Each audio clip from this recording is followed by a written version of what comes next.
అన్నగారు ఏంటి కూటమి ప్రభుత్వం వచ్చి రెండేళ్ల కాలం ఎలా ఉంది ప్రభుత్వ పరిపాలన? ప్రభుత్వం పరిపాలన ఏం లేదండి.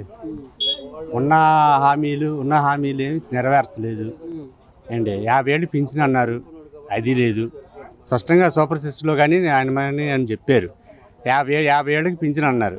అనగానే అందరూ ఓట్లు టప కొట్టేశారు. కానీ మిగతా 50 ఏళ్ళు పింఛన్ ఎవరు చెప్పారు? సచివాలయంలోకి వెళ్తే ఎవరు చెప్పారండి 50 ఏళ్ళు పింఛన్ అని? అది ఆడపిల్లకి 1500 అంత ఇస్తా అన్నారు, అవి లేవు ఏంటి, ఏం లేవు. 6 పథకాల్లో 3 పథకాలు లేదు. మందు మాత్రం సూపరు, నేను మందు అవుతా ఏంటి, మందు మాత్రం సూపర్ నెంబర్ 1 ఏంటి, నెంబర్ 1 బ్రాండ్లు దించాడు అండి. నెంబర్ 1 జగన్ హయాంలో వేరే దించారు, అంటే ఆయన కించపరచట్లేదు, వేరే పెట్టారు. కానీ ఈయన మాత్రం అన్ని పాత బ్రాండ్లు తీసుకొచ్చి శుభ్రంగా చక్కగా వైన్స్లు పెట్టి చక్కగా చేస్తున్నారు. డెవలప్మెంట్ ఎలా ఉంది బాబాయ్? డెవలప్మెంట్ ఏం లేదండి. నెక్స్ట్ మరి చెప్పను. పవన్ కళ్యాణ్ గారి పనితీరు ఎలా ఉంది సార్, డిప్యూటీ సీఎం గారిది? ఆయన గురించి నాకు తెలియదండి.